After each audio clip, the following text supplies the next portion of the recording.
नाज़रीन किराम अस्सलामु अलैकुम। सन 2030 के अंदर मुसलमान अपने नबी सल्लल्लाहु अलैहि वसल्लम की असल आवाज़ को सुनेंगे। जी हाँ, ऐसा ही कुछ दावा इस वीडियो के अंदर किया जा रहा है। इस वीडियो में ये जो जनाब आपको नज़र आ रहे हैं, ये जनाब दावा कर रहे हैं कि इंसान जब भी कुछ बोलता है तो इंसान के बोले हुए लफ्ज़ उसकी आवाज़ के साथ हमेशा हवाओं में खला में मौजूद रहते हैं, कभी भी ख़त्म नहीं होते। बिल्कुल इसी तरह हमारे नबी सल्लल्लाहु अलैहि वसल्लम ने भी जो हज्जतुल वदा के मौके पर खुतबा दिया था अपनी मुबारक आवाज़ में, वो खुतबा आज भी आपकी आवाज़ में खला में इस तरह घूम रहा है, आपकी असल आवाज़ के अंदर। और आप सल्लल्लाहु अलैहि वसल्लम की उस असल आवाज़ में जो खुतबा है उसको फ्रांस की एक कंपनी ने रिकॉर्ड कर लिया है।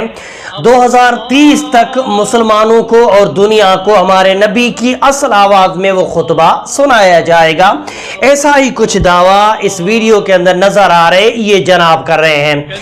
इन जनाब की इस बात को सुन करके काफ़ी सारे मुसलमान इस बात को खुशखबरी मान करके 2030 का इंतज़ार कर रहे हैं। तो वहीं दूसरे बहुत सारे हमारे ऐसे मुसलमान भाई भी हैं जिनका ये कहना है कि ये एक दज्जाली साजिश है, उसके सिवा कुछ नहीं है। खुशखबरी है ये मुसलमानों के लिए या दज्जाली साजिश है? इन सवालों के जवाब बाद में देता हूँ। पहले आइए इन जनाब का ये वीडियो देखते हैं और इनके दावे सुनते हैं।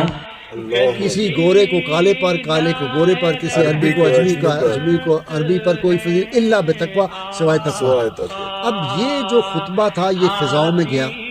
वहाँ से जैसे आपने शुरू में फरमाया कि 1,24,000 को पैगाम दिया और फिर कहा कि जिसने ये सुना है ये जहाँ जहाँ तक पहुँचा सकते हो पहुँचाओ। वो खुतबा चल रहा है आज तक फिजा में। आप समझते हैं, आप तो मीडिया से ताल्लुक़ है, आप आम लोगों से ज़्यादा समझते हैं कि ये जो मेरे और आपके अल्फाज है ये भी क़यामत तक ख़त्म नहीं। ऐसी मशीन आ जाएगी जो इसको कैप्चर कर लेगी। इसीलिए फ्रांस की एक कंपनी जो है उसने रसूलुल्लाह सल्लल्लाहु अलैहि वसल्लम का खुतबा हज्जतुल विदा रिकॉर्ड कर लिया हुआ है उनकी अपनी आवाज़ में, रसूलुल्लाह सल्लल्लाहु अलैहि वसल्लम की आवाज़ में। तो वो लोग देखेंगे आने वाली नस्लें, और 5-7 साल में हम पता नहीं होंगे कि नहीं खुतबा हज्जतुल विदा इसी तरह नशर हो रहा है जैसे इस वक्त मेरा और आपका प्रोग्राम जा रहा है। 2030 तक ये खुतबा आप टीवी पे देख रहे होंगे, सुन रहे होंगे अपनी आवाज़ में। सिर्फ ये है कि अभी वो लोगों की आवाज़ें और उसको वो साफ कर रहे हैं, फिल्टर कर रहे हैं, साफ नहीं हो रही अभी उनसे।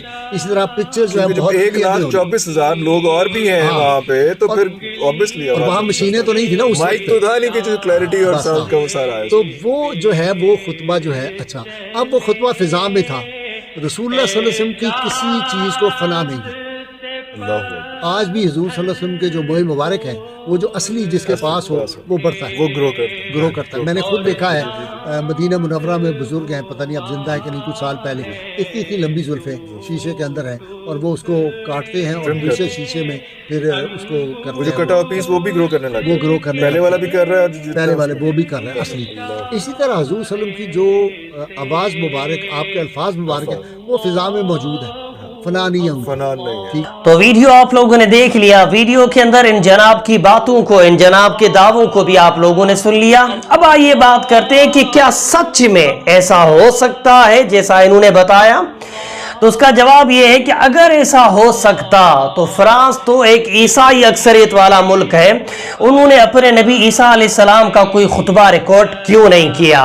दूसरी चीज, यहूदी टेक्नोलॉजी की सबसे ऊंची पोजीशन पे बैठे हुए हैं। यहूदियों ने आज तक हजरत मूसा का या हजरत हारून का या हजरत दाऊद अलैहिस्सलाम या हजरत सुलेमान अलैहिस्सलाम, कितने पैगंबर हैं यहूदियों के, किसी भी अपने पैगंबर, किसी भी अपने नबी का खुतबा रिकॉर्ड क्यों नहीं किया। फ्रांस जो हमारे नबी सल्लल्लाहु अलैहि वसल्लम के खाके और मुजस्समे और तस्वीरें बनाने की इजाज़त देता है, तस्वीरें और खाके बनाने वालों को सपोर्ट करता है।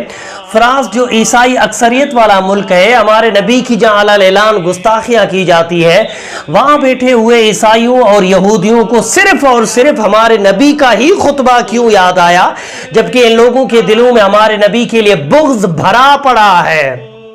یہ سب کچھ چھوڑ کے انہیں ہمارے نبی کا ہی خطبہ کیوں یاد آیا؟ مجھے مسلمانوں کے لیے یہ کوئی خوشخبری نظر نہیں آ رہی ہے، بلکہ دجالی ایک سازش نظر آ رہی ہے۔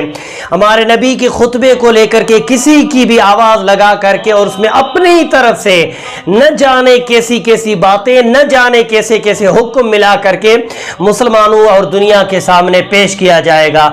بڑی تعداد میں تو مسلمان ابھی اس کو خوشخبری سمجھ کر کے اس کو ماننے کے لیے تیار بیٹھے ہیں۔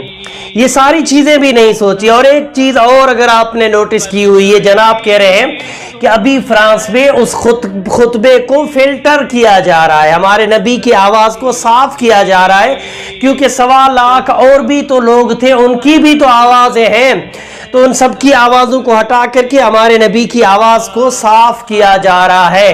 جبکہ ہم نے حدیثوں میں تو یہ پڑھا ہے کہ جب ہمارے نبی خطبہ دیتے یا واعظ و نصیحت فرماتے تھے، صحابہ کرام بالکل خاموشی سے سنا کرتے تھے، یہاں تک کہ شاید ایک حدیث میں نے یہ لفظ بھی پڑھے کہ وہ بالکل اس طرح سے درختوں کی طرح بیٹھ جاتے تھے اور پرندے ان کے سروں پہ آ کے بیٹھ جایا کرتے تھے۔ تو کیا لگتا ہے آپ کو جب ہمارے نبی حجۃ الوداع کے موقع پر خطبہ دے رہے تھے تو صحابہ کرام چلا رہے ہوں گے معاذ اللہ، یا صحابہ کرام اپنی اپنی باتیں کر رہے ہوں گے معاذ اللہ رب العالمین؟ اس انسان کا سب سے پہلا جھوٹ تو یہیں پکڑا گیا۔ یہ تو ایک دو چیزیں ہیں جن پہ میں نے دھیان دیا اور مجھ ناچیز کو سمجھ میں آ گیا کہ یہ کوئی خوشخبری نہیں بلکہ ایک دجالی سازش ہے۔ اللہ تمام مسلمانوں کی ایمان کی حفاظت فرمائے اور تمام مسلمانوں کو اللہ پاک سمجھنے کی توفیق عطا فرمائے۔ اور بھی اگر آپ چیزیں دیکھو گے تو آپ کو یہ صاف صاف دجالی سازش نظر آئے گی۔ ویڈیو میرے مسلمان بھائیوں تک پہنچائیے، بولنے میں سمجھانے میں کمی بیشی و غلطی ہو گئی ہو تو میری اصلاح کریں۔ السلام علیکم۔